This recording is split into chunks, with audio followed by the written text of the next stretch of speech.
What's up, everybody, and welcome in to another edition of the Sit Down. As always, if you enjoy this Saturday video, please make sure you hit that like button. Let me know what you think of today's very interesting discussion in the comment section below. If you're new around here, you just haven't done it yet, or you're living under a rock and seeing this video for the first time, I don't know what you're waiting for. Hit that subscribe button below now so we never miss another sit down video. If this video gets to 1,000 likes, I will give one lucky commenter below a cash prize. So please make sure you like and comment. I'll pick one of you if we get to that elusive 1,000 likes. Today, ladies and gentlemen, we're going to get into another very interesting organized crime topic. And one of the most popular assassinations in mob history is that of Philly mob boss Angelo Bruno. Now, history has beaten it into our heads that the creator of that and the person that put it in motion was the consigliere of the family, a man called Antonio Tony Bananas Caponegro. That said, Caponegro operated out of Newark, and he was going to need Philadelphia people to go along with his plan. One of them was a longtime confidant and heavyweight in the Philly mob connected to Angelo Bruno. It's a man called Frank Sindone. What if I told you Frank Sindone was arguably one of the most underrated mobsters in the history of Philadelphia? The story of Frank Barracuda Sindone next on the sit down. Frank Sindone was born in December of 1927 in South Philadelphia. He would spend his early and formative years living at the corner of 10th and Catherine at 802 South 10th Street, right off the corner of that block. Today, it is where the very famous Dante and Luigi's restaurant is, near the Italian market in South Philadelphia. Now, for Sindone, his father, Joseph, was a fisherman who would come over to America in 1906. Sindone's mother, Minnie, was a homemaker. She would come over before her husband in 1900. Now, it was said that in his grade school years, Frank Sindone would attend St. Paul's grade school in the Italian market, and this is where he would meet one of his longtime pals, Philip Testa. So Sindone and Testa knew each other really since grade school. By the 1940s, in his teenage years, Frank Sindone's family would live at 917 Christian Street in the heart of Italy, of Little Italy, essentially the Italian market in South Philadelphia. Now, by 1945, according to draft records, Frank Sindone was listed as unemployed in 1949. However, he would be called upon to military service and would spend time in the Army. However, once a criminal, always a criminal, and this is where Frank Sindone's criminal record would begin. While serving time in Michigan, Frank Sindone was busted for selling dope and sent to federal prison. He would return home in around 1955, living in the area of 920 League Street in the Italian market. However, in the spring of 1955, Frank Sindone would get some bad news. His mother, Minnie, would die. She was only in her 60s, I believe, and how she died is unknown. Now, Sindone was a career criminal, and to be fair, there are very few people that I've uncovered that have been arrested more than Frank Sindone. One of the guys that had a long criminal record in the mafia, he recently died, a guy, Eddie Lato. He had been to prison and been arrested many times. Frank Sindone was arrested a lot. Now, all these mobsters were arrested a lot in their life, but Sindone probably was arrested, from my count, around 40 times.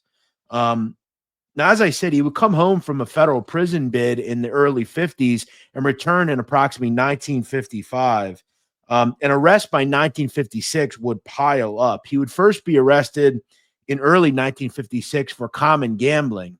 He was then, Frank Sindone, arrested in a nice car in 1956 after a police chase in South Philadelphia. According to what we know, the suspect, Frank Gaetano Sindone, of League Street near 10th, was sighted in a car in the area of Broad and Morris Streets. They approached his car and he would pull away. He was then arrested several blocks away in the area of 17th and Morris and in possession with approximately 22,000 numbers plays on a seat beside him. As the article states, the huckster, he was called, was charged with setting up and maintaining an illegal lottery. And this is one thing we would see about Frank Sindone his entire life. And this is what would make him into one of the largest numbers, racketeers, and loan sharks in Philadelphia. And that would become very useful to people like Angelo Bruno. Now, the arrest would continue in the late 1950s into the early 1960s. In May of 1957, Frank Sindone was arrested yet again for running a numbers operation that was characterized by the Philadelphia Inquirer as, quote, the biggest in South Philadelphia. At one point, it was stated that the numbers operation took nearly $1 million in numbers bets a week. Now, remember, this is in 1957. Also arrested with Mr. Sindone in that arrest was his old pal, Philip Testa. Arrest would continue for Mr. Sindone. In 1960, he was arrested yet again, this time not for earning, but for beating up a parking lot attendant. According to what we know, Sindone, alongside a person called Donald Cabello, beat up a person called James Guarini in 1980. Cabello and Sindone were driving a car that belonged to a city councilman. This parking lot attendant pumped off with them, and they beat him up. Sindone would ultimately serve 6 to 23 months in prison for this little stunt.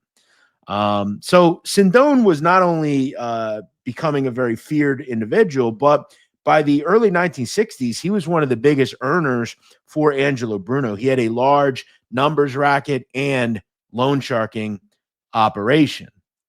Now, the arrest would again continue for Frank Sindone in 1963 alongside Philadelphia heavyweight Frank Chicky Narducci. They were indicted for beating up two brothers for allegedly not paying back debts. Now, Philadelphia police would attempt to speak to the two brothers called Fioca, but they would not speak to the police. That said, we would find out there was one person with some balls in the Fioca family, according to an article from the Philadelphia Inquirer. According to that article, the mother of the two would speak to detectives. Now, she would say that her sons owed the money and that the two people, which we would characterize as Narducci and Mr. Sindone, they would tell the woman that they needed the money and that they would remind her that she was, quote, widow, and that if they didn't get paid, she would be joining her husband soon. So Sindone was turning into a very feared person. He had a feared reputation around South Philadelphia, and very few people talked about him. That said, this woman had some balls and went to the police.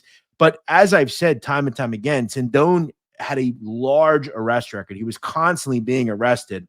Now, you're probably wondering, due to the fact that he was so close to Angelo Bruno, when exactly did Frank Sindone become a made member of the Mafia? Before we get into that, by 1966, Frank Sindone, whose criminal record started in 1944, by 1966, he had been arrested 34 times. And what I always found interesting about a lot of these gangsters who really got prominent in like the 50s and the 60s, one of the things I've noticed about the criminal system back then is they very much didn't punish people. You know, we've heard of guys like Tony Ducks Corralo, who got his nickname Tony Ducks because he constantly ducked convictions. He never had any charges that stuck. And a lot of these guys, whether it's Tony Ducks or Carmine Persico or Frank Sindone, a lot of them faced very little punishment early in their life and really were allowed to operate with freedom. And now remember, back in those days, there was no DNA, there was no cameras, there was no telephones, there was no iPhones. It was a lot harder to prove crimes back then. But Frank Sindone was no stranger to being arrested. Now, we don't have the exact date Mr. Sindone was initiated into the Mafia, but there is one thing about Philadelphia that we do know. Even though there was a ban on making new members in New York, Philadelphia was still making people in the 60s. And this is something we would learn through various conversations, various informants. According to an informant called Rocco Scafidi, we would learn that Sindone was made possibly in 1966 or 1967. In a conversation involving Rocco Scafidi and his brother, he would state that by 1965, Dominic Rugnetta was the last person made into the family. And he would tell his brother that Mr. Sindone was next in line. Scafidi would tell his brother, quote, I thought they would make, what's his name? Sindone, Frank Sindone. Sindone is next in line. So we would venture to believe that Frank Sindone, and it is pointed out that by 1969, he is a made member of the mafia. So in that late 60s range is when Sindone becomes a made member of the American Mafia in Philadelphia. And by this point, he is one of Mr. Bruno's most trusted people alongside Philip Testa. He also is getting into legitimate business. It was under suspicion that we do know that Frank Sindone had a part interest in a place called Cuz's Little Italy, which is a restaurant in Philadelphia. And it was actually the last place Angelo Bruno was seen at before his demise. On the menu at Cuz's Little Italy at one point, there was a dish called the Sindone salad, which was in respect to one of the alleged owners. Now, Sindone would also own a legitimate business called Frank's Cabanas Steaks at 10th and Moyamensing Avenues in South Philadelphia. Now, on the surface, it was a steak shop where they served Philadelphia's most common eating delicacy, the cheesesteak. That said, a lot of people did wonder what exactly and how many cheesesteaks are being made, because at one point during a raid on the place, they found what was said to be just a hard-boiled egg and a can of Pepsi in one of the freezers. So it was more of just a front, I think. Now, did they serve food there? Probably. And what's interesting is there was a wiretap placed inside Frank's Cabana Steaks at one point. And at one point in 1976, inside the steak shop, Frank Sindone was recorded speaking to Chucky Merlino, the father of Joey Merlino. At one point, Sindone would state, quote, he had more money than he knew what to do with, and he never had to make another dime for the rest of his life, and he would be completely fine. So Sindone made a lot of freaking money. And one thing I noticed about Sindone, and I noticed about a lot of these Philly guys, is some of them were married with kids, but some of them, the true gangsters like Sindone, they were married to the game, right? Sindone liked cars, he liked gold watches, but he, from what I know, never married. I believe he did have a common girlfriend of some sort, but Sindone lived in a nice home, which we'll talk about. And he was married really to the streets. That said, by 1976 and into the late 70s, people like Frank Sindone become disenchantized with people like Angelo Bruno. And he had known Angelo Bruno for decades. The problem is some of Bruno's tactics become old world, right? One of which was selling narcotics, and people become emboldened. And one of the big important things that happens in 1977, Angelo Bruno's consigliere, Joe Rugnetta, an old school guy, dies.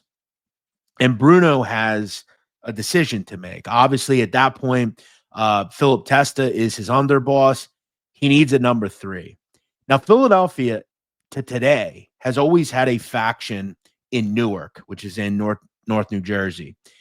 One of the most trusted people up there, a guy with a lot of ties to Philadelphia, a guy with a lot of ties in boxing, very big in the vice and rackets world in Newark, was a Philadelphia member called Antonio Tony Bananas Caponegro.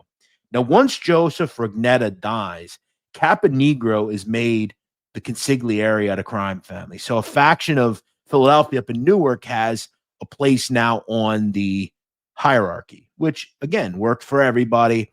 But what we learn about Caponegro is he is very emboldened. He believes and finds out that various people are upset with Bruno's leadership style. He's got a bunch of money. And there is a wiretap at one point of New England members on wiretap discussing Angelo Bruno. And they state how greedy Bruno really is, to the point that at one point, one of the people in New England is talking about the comings and goings of Philadelphia and says that there are, quote, soldiers that can't write a check for $5 when Angelo Bruno's wife can write a check for $5 million. And even families far away knew the kind of greedy, cheap people that Angelo Bruno was, or person that Angelo Bruno was. And people are becoming annoyed with that. So Caponegro, who has balls, obviously, becomes emboldened. He sees a power opportunity. We can get rid of Bruno. Everybody else will fall in line, but he needs a Philadelphia member to kind of push ideas off of. Frank Sindone is obviously disenchantized, and we start seeing Caponegro hanging out, and that is not Sindone as far as I know, but Caponegro was seen in various photos that I was unable to find. I had seen before, but I couldn't find. There is a photo of Mr. Sindone, Caponegro, and a guy, Ralph Napoli, Blackie Napoli, seen together.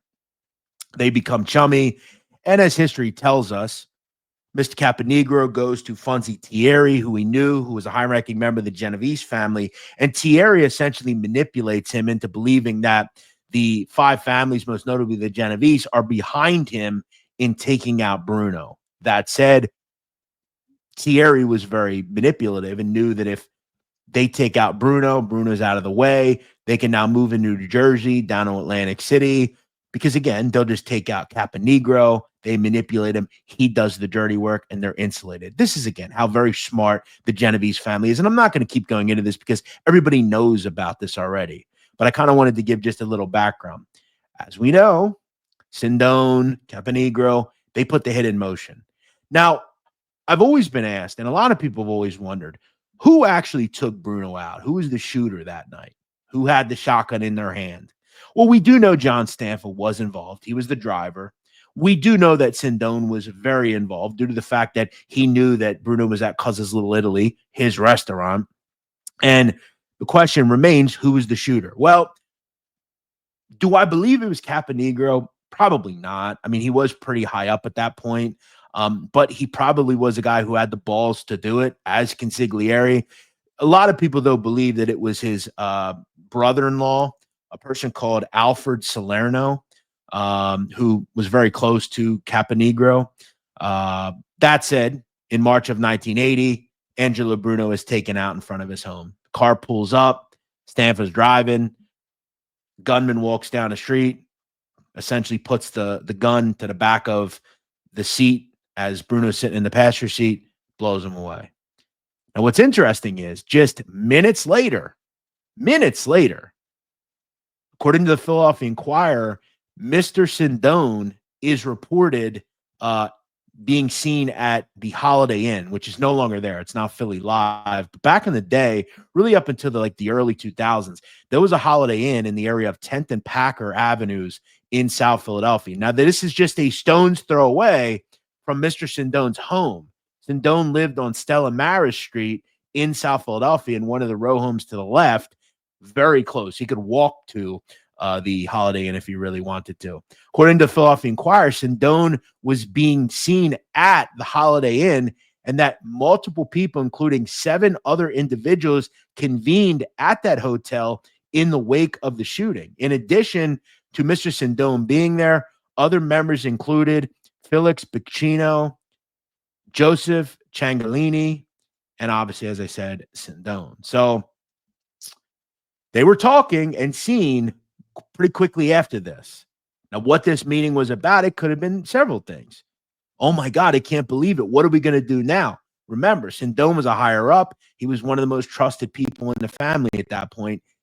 And over the next couple of months, the media, everybody wonders, who's going to take over Philadelphia? Is it Phil Testa? Is it Sindone? What's going to happen here? We also know that Sindone, alongside John Stanfa, after he gets out of the hospital, they then go to New York and meet with Caponegro. Though Caponegro is taken out, just several months later. In fact, not even 2 months later. About 2 months later, or 1 month later, in April of 1980, Mr. Caponegro and Alfred Salerno are found in the South Bronx, and it took them days to identify them. We all know what happened. But what would happen to Frank Sindone? Frank Sindone would have a very violent end, and Frank Sindone knew it. Several months after the hit on Angelo Bruno, it was stated in multiple media accounts that Sindone was visibly worried. He, in fact, had opportunities where he considered fleeing to California because he knew the writing on the wall and he couldn't trust anybody. People started to wonder, was he involved? Was he involved with a power grab? That said, about a month before Sindone is taken out in like the summer of 1980, investigators start saying that they see Sindone acting differently. He appears more chipper. He's then seen with Philip Testa in, broad daylight. So it's, he is under the belief that, all right, everything's good here. They don't suspect me, or they have moved on. Everybody's good. I mean, again, I've known this guy Testa since I was a little child. So, that was his friend. That said, the Philly mob was planning to take out Frank Sindone. And I want to get to that. We go to the end of October 1980. Routine patrol, late night, in the area of 20th and Oregon Avenues in South Philadelphia. A business owner calls. A body is discovered wrapped in a plastic bag behind a business in the area of 20th and Oregon Avenues. It is indeed Sindone. Sindone has one bullet to the back of the head. That's all it took. That said, investigators made it clear he was not taken out there. He was taken out somewhere else and dumped there. Now, one of the things about being dumped somewhere, that is shown as a sign of respect for a family, right? If you get rid of a body and nobody knows where it is, you can't bury anybody, right? And we've seen through various accounts that when the mob leaves a body, it's either one of two things. They're trying to send a message or show respect.